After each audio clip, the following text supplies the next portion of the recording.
The noon coach came in under a white-hot sky, iron rims whispering on packed dust, harness jingling in tired rhythm. Eli Calder stood at the depot rail with his hat in his hand and a folded letter gone thin from reading.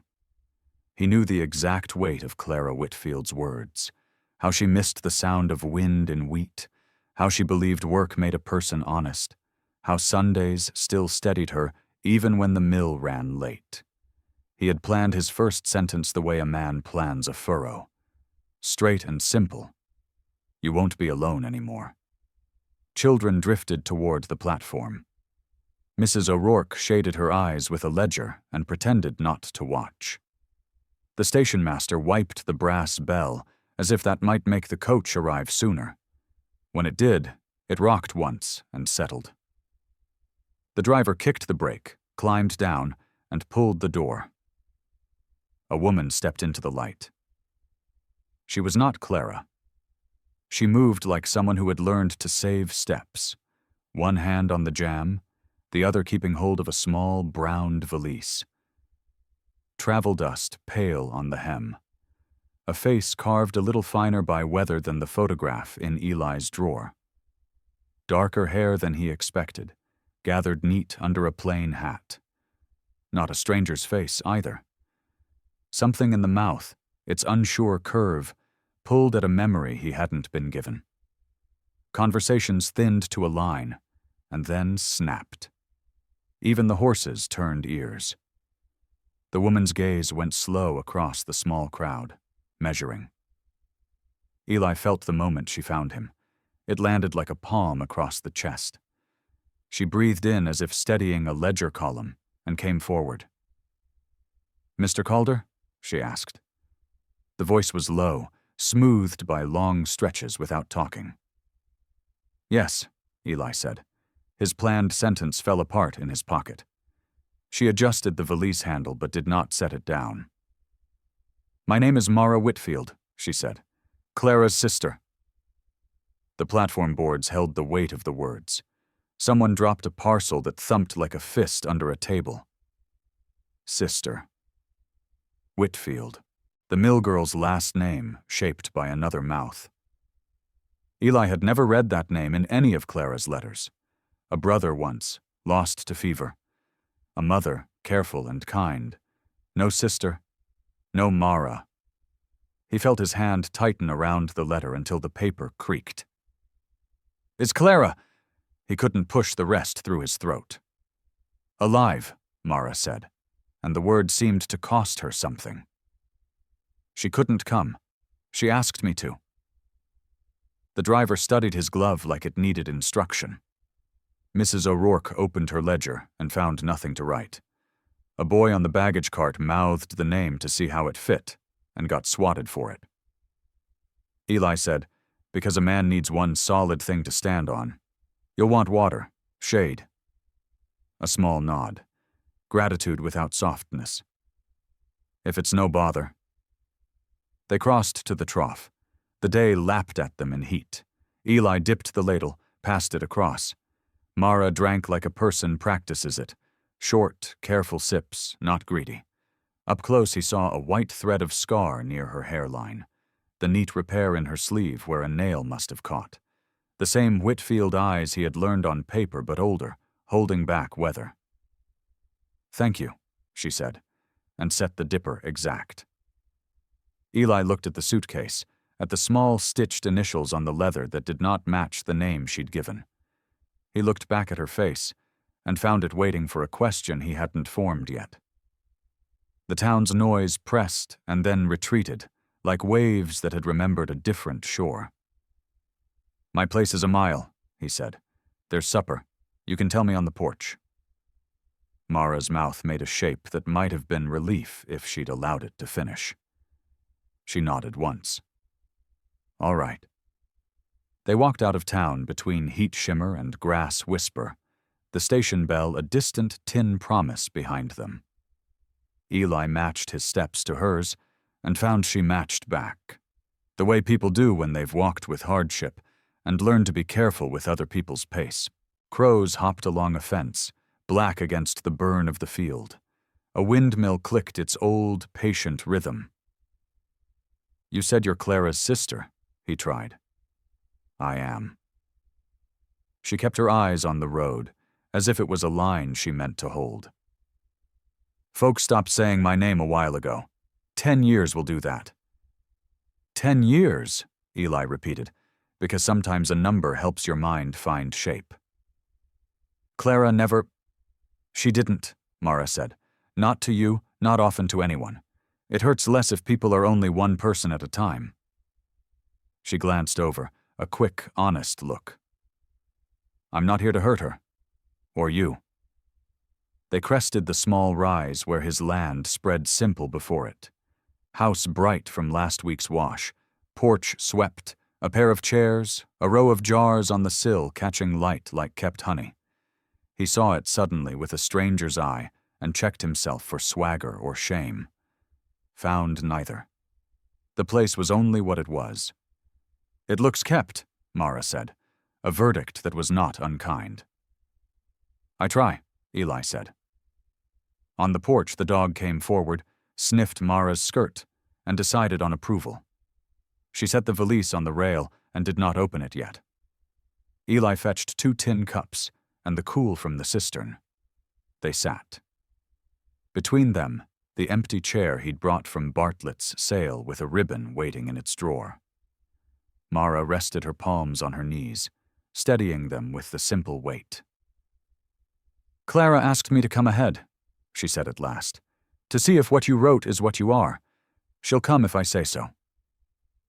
Eli let that settle. The plan he'd grown like a crop had changed varieties in a minute. The field was still the field. "Then you'll see it all," he said. "The good, the lacking, the part that needs mending." A small breath left her. "All right," she said again, quieter. From the kitchen, the smell of beans and salt pork lifted. In the yard, a hen scratched at the same spot with stubborn faith. Far off, thunder remembered its lines and practiced once over the low hills. Between what had not come and what had, the day set a table for whatever truth could be carried without breaking. The house held its breath as they stepped inside. Eli had scrubbed every board until it shone, laid fresh calico on the table, and even set a sprig of sage in the jar at the window. All of it had been meant for Clara. Now Mara stood in the doorway, tall in travel dust, her hat in her hands, her eyes moving slow across the room. She did not smile or frown, only looked as if learning the measure of a place she might not remain. The silence between them felt less like a gap and more like a test. Eli took her valise and set it near the chair, then went to stir the pot that waited by the hearth. Beans thickened in pork fat, bread browned on the iron. He felt the air shift as she came closer, the soft sound of boots across wood, and then her voice behind him. "You keep things neat?" Eli nodded, turning the spoon. "Neat makes work easier. I figured Clara would like that." He heard the weight in the words, even as they left his mouth. He had spoken her sister's name as if it belonged to the air between them, not to Mara herself. But Mara didn't flinch. She only drew a chair back and sat with her hands folded, watching the stove fire with a gaze that seemed to reach further than the walls. They ate in steady quiet. Eli passed the bread. Mara passed thanks in a voice low but even. The dog lay under the table, shifting now and again, sighing as though the room's tension pressed on him too. When the meal had thinned to crumbs and cooling beans, Eli spoke what had been grinding at him since the platform. "You said 10 years gone. Folks thought you were dead?" Mara's eyes lifted, catching the lamplight. "Dead, or run, or something worse. I was 16. I left with no word. A girl disappears that way, people close the story themselves." She leaned back, her shoulders brushing the chair's top rail. "Truth is plainer. Father's hand was heavy, and I was restless. I followed roads that weren't kind. Learned work where I could, names that weren't mine. I came to think it easier not to write back." Eli studied her face while she spoke. Lines set by long miles, the kind of stillness that comes from bracing for hard company. He saw Clara in the tilt of her mouth, but carried older. Weather carved the resemblance into something harder. "Why now?" he asked. Mara's fingers toyed with the bread crust. "Because Clara wrote me again, after all these years. She said she'd found a man who spoke plain, who meant his words. She wanted to be sure. She asked me to see with my own eyes." Eli's hand rested on the letter still folded in his pocket. The words Clara had written had held him through winter nights and long, silent suppers. Now those same words had called someone else, a shadow no letter had named. "You'll write back to her?" he said. Mara nodded once. "When I know what's true." The lamp guttered. Outside, the crickets had started, their steady scrape filling what their voices left unsaid. Eli leaned back in his chair, feeling the day's work in his shoulders. He studied the woman across from him, the sister no one spoke of, carrying silence like a pack, her presence both question and answer. Clara's face had filled his letters. Now Mara's steadiness filled his room. He pushed his plate aside. "You'll take the bed. I'll sleep by the stove." Her gaze flicked up, the faintest line softening at the corner of her mouth. "I can take the floor." "It's settled," Eli said. She didn't argue. She only stood, set her plate by the basin, and placed her hands on the back of the chair a moment before letting go, as though it took effort to release something. Then she gathered her valise and went down the short hall. The door closed soft. The dog stirred once, then lay his head back down. Eli sat a while longer, listening to the quiet he had once thought he wanted. It felt different now, with another heartbeat under his roof, but not the one he had expected. The morning broke in pale gold over the Calder place, washing the boards in light and lifting steam from the grass. Eli stepped onto the porch with his coffee tin, the dog padding at his heel. He expected to see only the quiet yard, but Mara was already there. She stood by the corral fence, hat off, hair catching the sun, her valise still shut on the porch rail where she had left it. She looked as though she had been waiting longer than the dawn itself. One hand rested on the rail, the other traced the worn wood without thought. She was staring at the pasture where his mare grazed, but Eli knew her gaze went further than the field. "You're up early," he said. Mara turned, her face half-shadowed by the rising light. "I don't sleep long."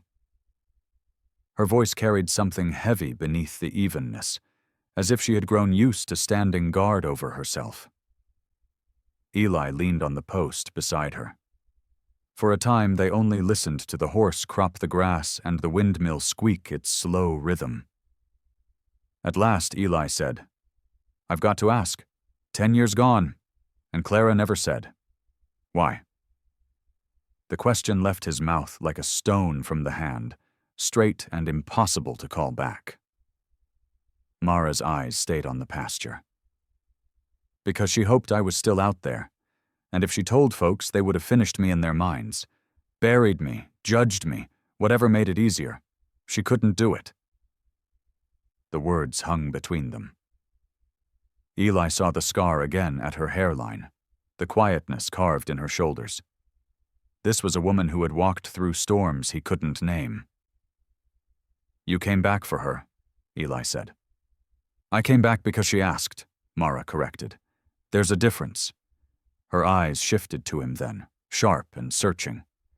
"You wrote her letters that sounded like steadiness. She believed them. I want to see if you're steady, or just another man with words." Eli's jaw worked. He had never thought of his letters as anything but plain truth. He wrote them by lamplight, careful and slow, the way a man sharpens a tool.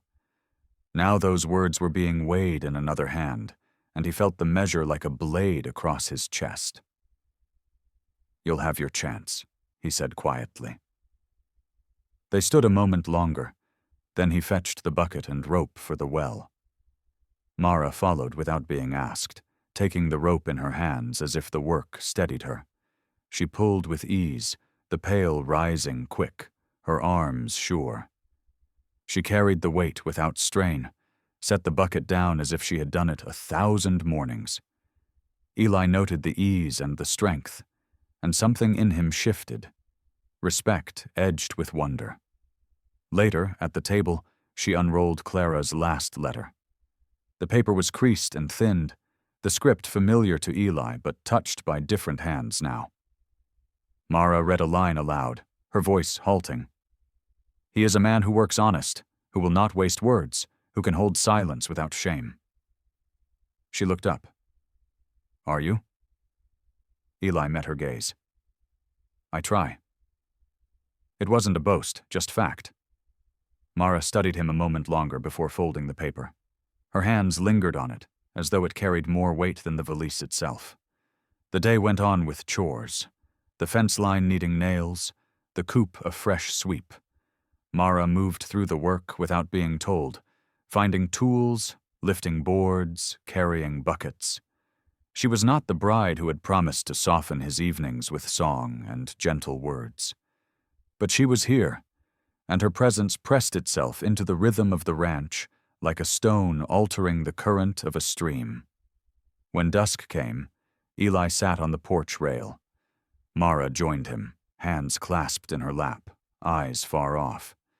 The light caught her face and softened it for a moment, and Eli saw the ghost of what Clara might look like after 10 years. "What do you plan?" he asked. She thought before answering. "To write her. To tell her if this place is true to your words. If you are." The honesty struck him sharper than reproach. He nodded once. "Then you'd best see it all." And in the quiet that followed, Eli understood that this woman, this sister no one had spoken of, was not only testing him. She was testing whether there was still room for herself in a world that had long ago counted her lost. The following Sunday, the town gathered at the chapel, as it always did. Eli hadn't planned to go, he seldom did, but Mara said she would, and something in her tone made it less a choice. So they rode in together, the mare pulling the small cart, the road dry under the wheels. People noticed. They always did. Heads turned before the hymn even started. Clara's name had been whispered around the valley since Eli's advertisement had first run in the paper. Folks knew he was waiting on a bride. Now they saw him with a woman who looked enough like Clara to stir suspicion, yet bore a harder edge, a quiet steel that set her apart. Inside, the pews creaked as bodies shifted to make room. Eli and Mara sat side by side. He could feel the weight of eyes pressing from behind. The preacher began, but Eli barely heard. Mara's stillness was louder than any sermon. When service ended, Mrs. O'Rourke approached first, her voice sharp with curiosity dressed as kindness. "Mr. Calder, we didn't expect to see you with company. And who might this be?" Mara answered before Eli could draw breath. "Mara Whitfield, Clara's sister." The murmur rolled through the room like wind through dry grass. Sister? Whitfield. Alive. The words snapped into place on every tongue. Mrs. O'Rourke blinked, recovered, and smiled too wide. "Well, isn't that something?" The others came in cautious trickles. Neighbors, traders, farm wives, each one circling the same unspoken question. Where had she been all this time? Why had Clara never said? Mara met each look the same way. Steady, calm, unflinching.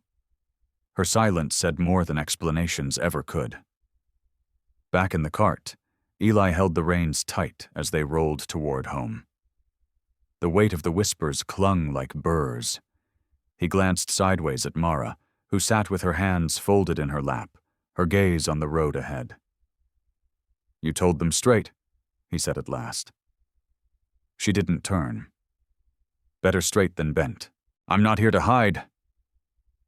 The mare's hooves struck the packed earth in rhythm, the sound filling the quiet between them.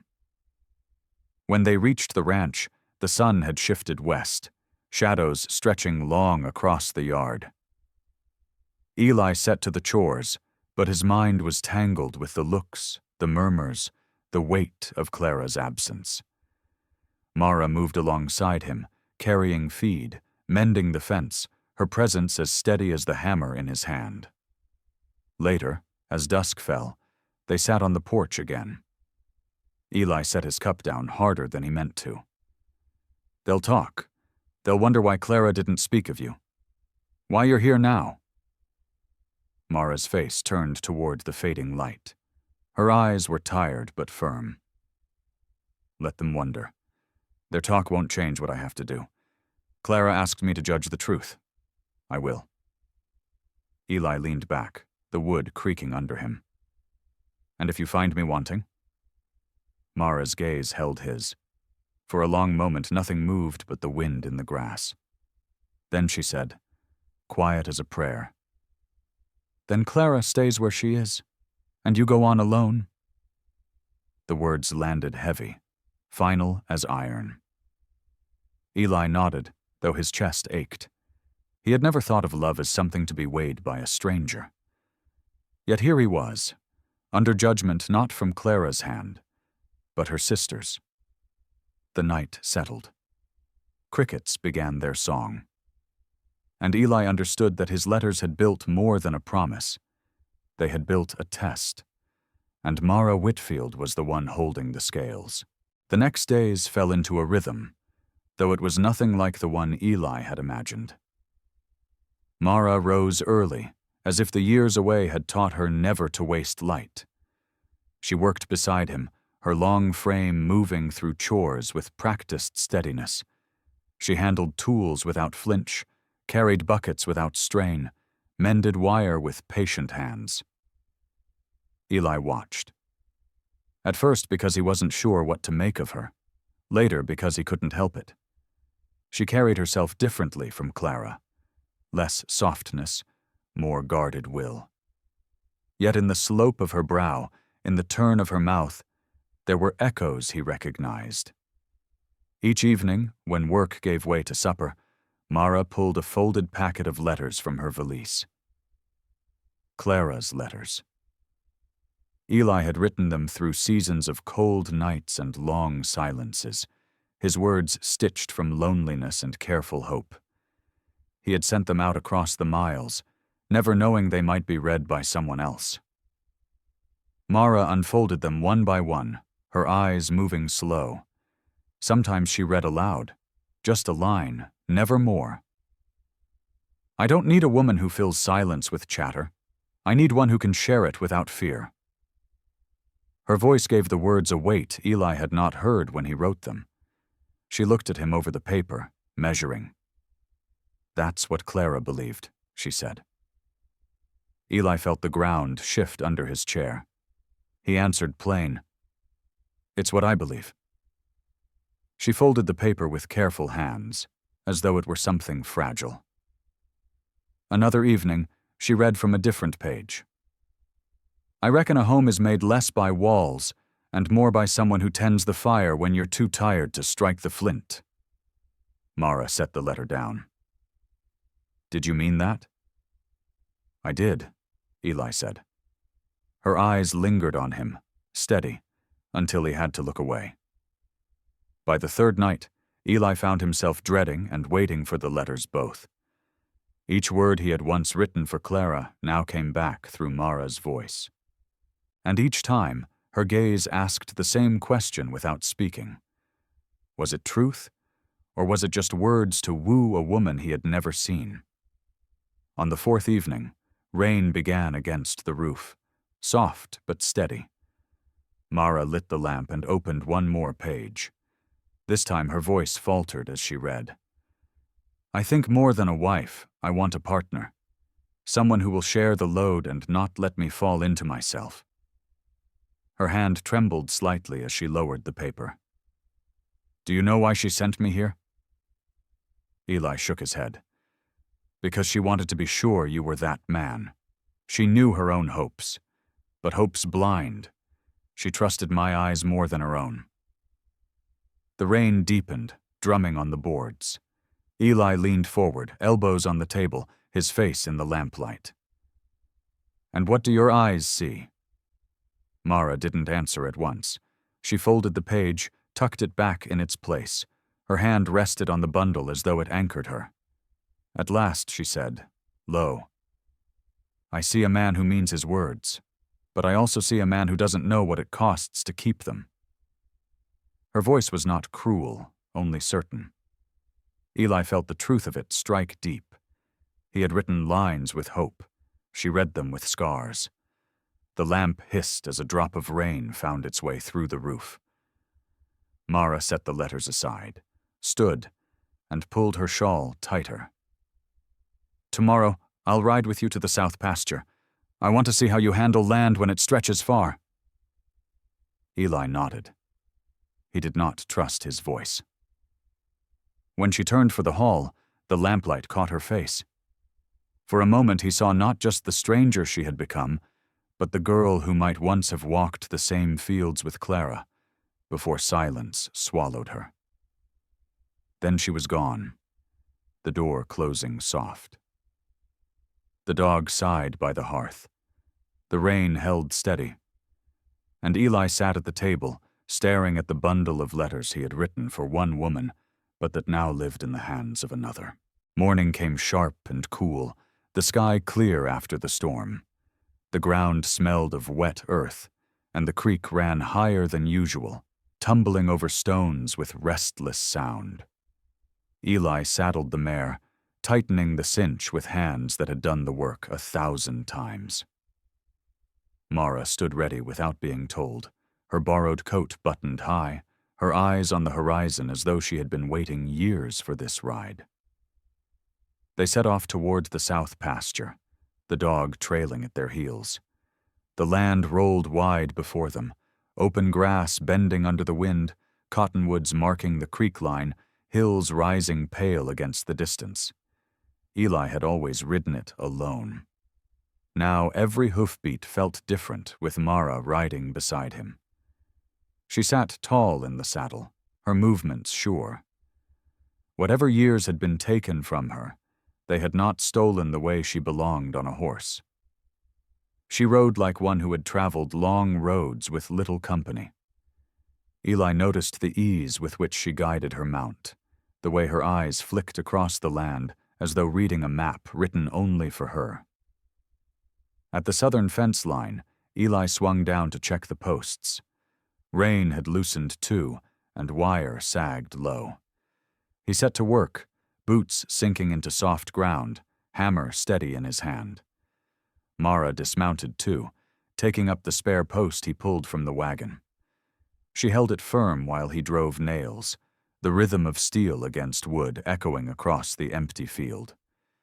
When the work was done, she brushed soil from her palms. You keep it in good order, she said. Eli nodded. Land won't forgive neglect. You give it less, it takes more. Her eyes followed the fence as it stretched toward the hills. That's true of people too. The words settled heavier than the hammer at his belt. They rode on, following the creek where it cut through stone. The mare slowed to drink, and Eli let her, watching as Mara scanned the far bank. She pointed. Tracks. Eli followed her gaze. Fresh prints, deep in the mud. Coyote, maybe 2 of them. You've got a good eye, he said. I've had to, she answered simply. They pressed further south until the land widened into open range. The grass grew high there, ripe for grazing. Eli leaned on the saddle horn, looking across it with the quiet pride of a man who had worked hard to keep it his. Mara said nothing at first. Then she drew Clara's folded letter from her pocket. She wrote that you cared for the land like it was kin, said she trusted you because of that. Eli met her eyes. It's the truth. Mara studied him a moment longer, then tucked the letter away. I see it. Her voice carried no warmth, only fact, yet Eli felt a weight lift all the same. They lingered through the afternoon, checking the herd. The cattle moved slow, their flanks shining in the sun, calves trailing close to their mothers.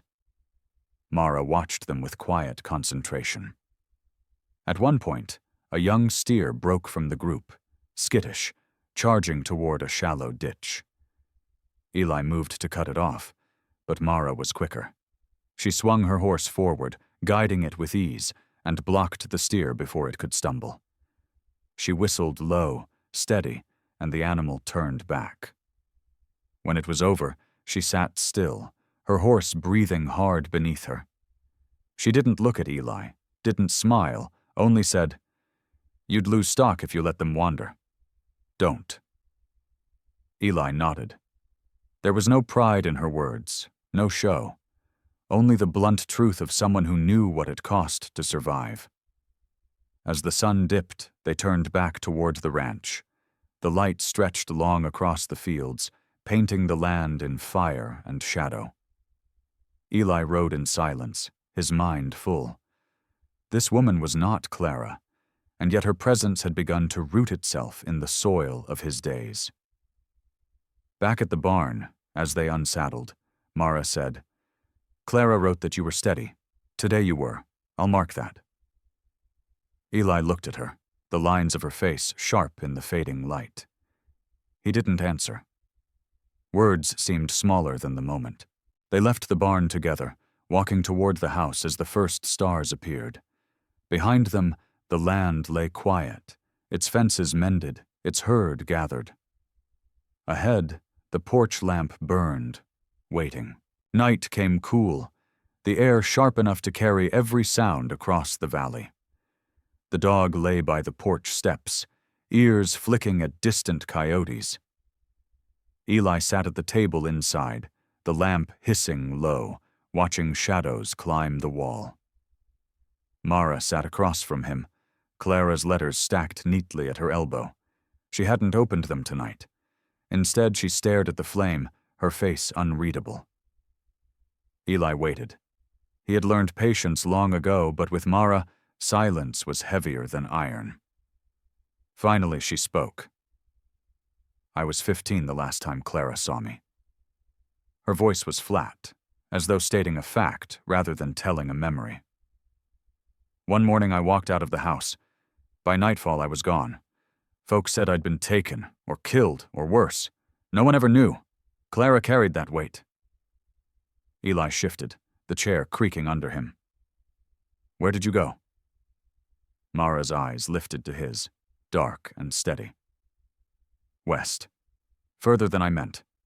Further than I should have." Her hand brushed the edge of the letters, not opening them, only feeling their shape. "I worked where I could. Camps, kitchens, places no decent girl would be proud to name. I kept moving, because standing still meant being owned." Eli didn't speak. The words came heavy, worn smooth by time, and he knew interrupting would only scatter them. Mara's gaze dropped again to the letters. "When Clara's first one reached me, I almost burned it. I didn't want to remember. But she kept writing. She never gave up." Her voice thinned, breaking only for a breath. 10 years, and I thought maybe I'd never see her again. Then she wrote of you." Eli's throat tightened. "Of me?" "Yes. Said you were honest. That you wrote like a man who worked with his hands and his heart. She wanted me to know someone like that still existed." Mara looked up, and in her eyes was something rawer than steel, something fragile. "She wanted me to believe." The room was still. The lamp crackled, shadows leaning long. Eli pushed his cup aside, leaning forward on his forearms. "So why come here instead of her?" Mara drew a long breath. "Because she asked me. She knew her own heart, but she wanted clear eyes to see yours. She thought maybe I could judge where she might be blind." Her words landed like a hammer strike. Clean, unyielding. Eli sat back, the air leaving his chest. He had thought Mara's presence was chance, some twist of fate. Now he saw it for what it was. Deliberate. Clara had chosen this test. Mara stood then, gathering the letters, her tall frame casting long shadow across the room. I don't bring this to wound you, Eli, but you need to know what weight you carry. Clara trusted me with it. Eli looked at her, at the scars in her posture, the truth in her eyes. He felt a heaviness settle deeper than before. It was not just his life being measured here. It was Clara's hope, her faith, her 10 years of waiting. Mara crossed to the window, pulling the curtain aside. The moon lit the yard, silver over the barn and pasture. She spoke without turning. I don't know yet what I'll tell her. That's the truth. But I'll find out. Her hand lingered at the curtain a moment longer before she let it fall. The lamp flickered. The dog shifted on the porch. And Eli sat alone with the knowledge that everything he had built might rest on the judgment of a woman who carried both Clara's blood and her silence. The wind rose by dawn, hot and restless. Eli woke to the smell of smoke, faint but certain. He stepped onto the porch, boots still unlaced, and saw the thin line of gray crawling across the horizon. The prairie was dry as tinder, and one spark could run a mile before noon. By the time Mara joined him, pulling her shawl close, the smell was stronger. She didn't need to ask.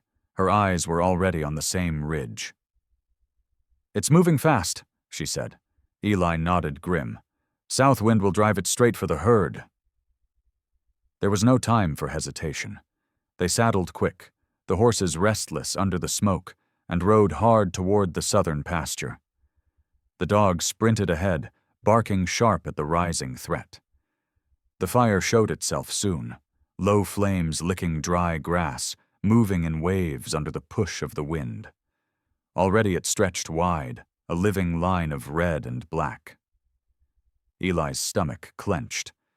If it reached the herd, the loss would cripple him. They split without needing to speak. Mara drove her horse along the flank, her voice carrying over the roar, pushing cattle toward the creek bed.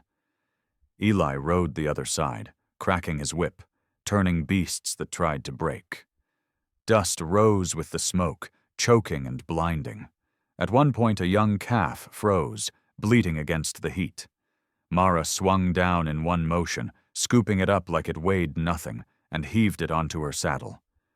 The mare snorted but held steady as Mara vaulted back up, clutching reins and calf both. She turned her mount hard, driving forward again. Eli caught the sight only in flashes through the smoke, but it burned into him. This was no test written in letters. This was the kind of truth that came when a person's measure was taken by flame. The herd moved slow, panicked, but together they drove it toward the water. Mara shouted, her deep voice cutting through the chaos, sharp as a whip. The cattle plunged into the creek, steam rising as the fire licked closer. When the last cow stumbled across, Eli wheeled his horse back. The fence line was catching, dry posts flaring bright. He pulled his coat off, beating at flames, choking on smoke. Mara was there beside him, dragging buckets from the wagon, dousing the boards one by one. The fire fought hard, but the creek was wide and their hands were steady. At last the wind shifted, pushing the blaze east instead of north. The line bent, then broke, crawling away into open ground where nothing waited to burn.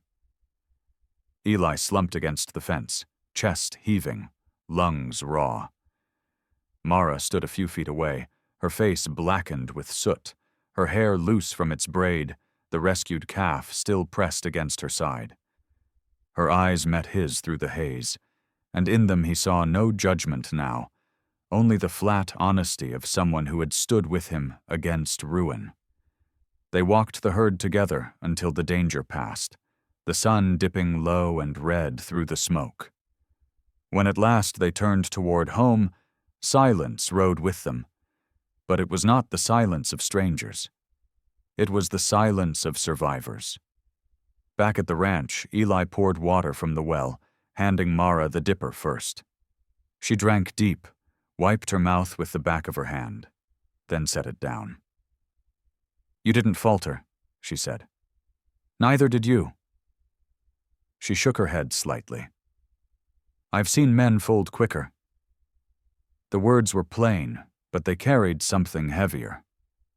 A mark, perhaps, on the invisible scale she carried for Clara. That night, as smoke still hung faint in the air, they sat on the porch again. The stars were muted, the world hushed after fire. Eli's body ached, but his thoughts were sharp. He had seen Mara's strength with his own eyes, and for the first time, he wondered if her judgment might not matter as much as her staying. The ranch lay quiet after the fire, though the air still held its ghost.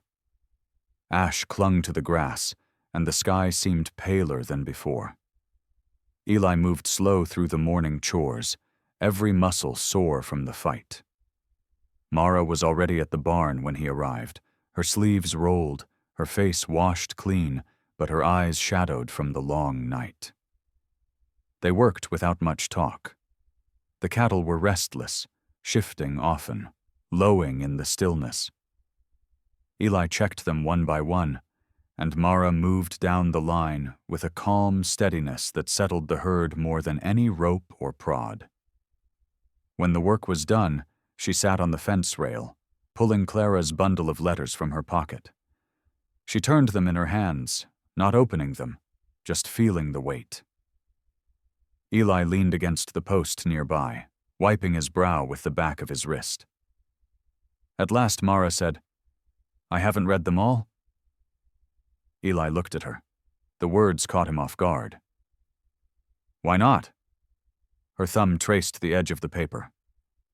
"Because I'm afraid of what I'll find. Afraid I'll read a line that makes me hate her for believing, or hate myself for not." The fence creaked under her weight. Her eyes stayed fixed on the letters, the wind tugging loose strands of her dark hair. "She trusted me to judge you," Mara went on. "But these words, they bind me too. They remind me of the years I lost, the woman I wasn't there to protect. If I finish reading them, I'll have to face all of it." Eli said nothing at first. The silence stretched wide, filled only by the shifting herd. Finally he spoke, low. "Then don't read for her. Read for yourself." Mara's eyes flicked to him. "What do you mean?" He nodded toward the letters. "Those words were written for Clara, that's true, but they came from me. They're as much mine as hers. If you read them, you'll see me as I was. Lonely. Foolish, maybe. Honest, I hope. But me. No one else." She held his gaze for a long moment. Then she slid the twine loose and unfolded the top page. Her eyes moved slow, lips pressing tight. Eli watched her, though his stomach tightened like he was awaiting judgment in a court he hadn't agreed to enter. When she finished the page, she folded it back with careful hands. "It's not what I expected," she said. Eli's voice was rough. "Good or bad?" Her eyes softened, though her face stayed unreadable. "True. That's all I'll say for now." The day stretched long after that. They repaired fence posts still charred from the fire, hauled water, checked the fields. By evening, Eli's arms ached, but his mind was heavier still. Every glance at Mara carried the weight of words she had read and words she hadn't. At supper, she laid the bundle on the table between them. Her fingers rested on it, not possessive but firm. "I'll keep reading. Not tonight, but soon." Eli nodded. He could think of no reply. When she rose from the table, the lamplight caught her face, and he saw something he hadn't before. Not judgment, not caution. Something closer to searching, as though she was beginning to weigh not just his words, but her own place in them. She left the letters where they were, the twine untied. Eli sat long after she was gone, the fire low in the hearth, the house quiet. He reached once toward the bundle, then pulled his hand back. Those words were no longer his alone. The night pressed in, and for the first time, Eli wondered if this story was still Clara's at all, or if it was becoming Mara's, one page at a time. The first frost came sudden, white breath over the fields, brittle edges on the grass. Eli stepped out at dawn, his boots crunching, and saw Mara already by the barn. She moved with the same quiet strength she always had, but there was something different in the way she held herself, as if a decision had taken root. They worked side by side, carrying hay to the herd, breaking ice on the troughs.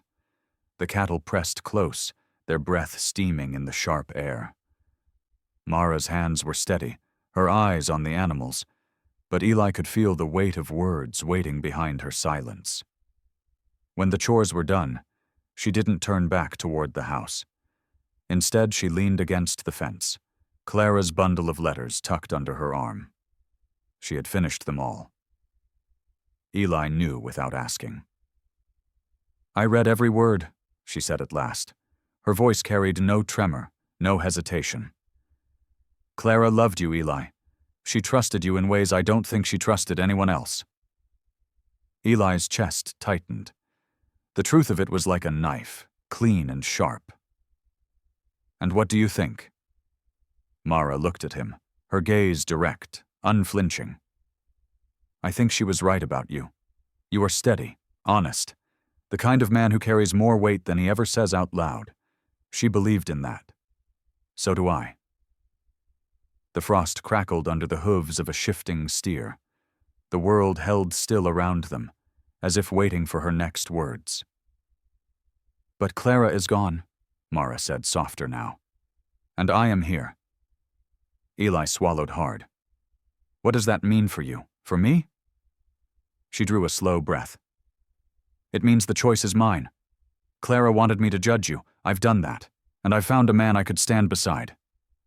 She paused, the frost-bright air misting between them. "But I have to know if you see me. Not just her sister, not just her shadow. Me." The question struck deep. Eli stepped closer, the boards of the fence cold beneath his hand. "Mara, when you first came, all I saw was the ghost of what I lost. But now—" He stopped, searching for the right shape of truth. "Now I see the woman who held the fence while I drove the posts. The woman who pulled a calf out of fire and didn't flinch. The woman who reads my words and still stands here." Her eyes softened, though no tears fell. She simply nodded once. That was enough. They stood in silence as the sun climbed, turning frost to water, silver to gold. The land stretched wide, scarred by fire yet holding strong, much like the two of them. At last, Mara set the letters down on the fence post between them. "These were Clara's. They brought me here, but they don't bind me anymore." Eli laid his hand over them, rough palm against the paper. "Then let them rest. We'll make our own words now." Her hand came to rest beside his, larger than he'd expected when she first stepped off the wagon, steady as stone. Their breath mingled in the cold. No vows spoken, no promises carved into wood. Just two people standing against the endless sky, choosing. By evening the frost was gone, but the choice remained. The letters lay tucked in a drawer, the fire warm in the hearth. Eli and Mara sat at the table, the silence no longer heavy but full, like soil waiting for seed. The world outside was harsh, the frontier unforgiving. But for the first time in years, Eli felt he was not facing it alone. Sometimes, a man waits for one woman and finds another. Sometimes, the past writes letters the future never expects. And sometimes, in the stillness after fire and frost, two lives meet where they were never meant to, and fit anyway.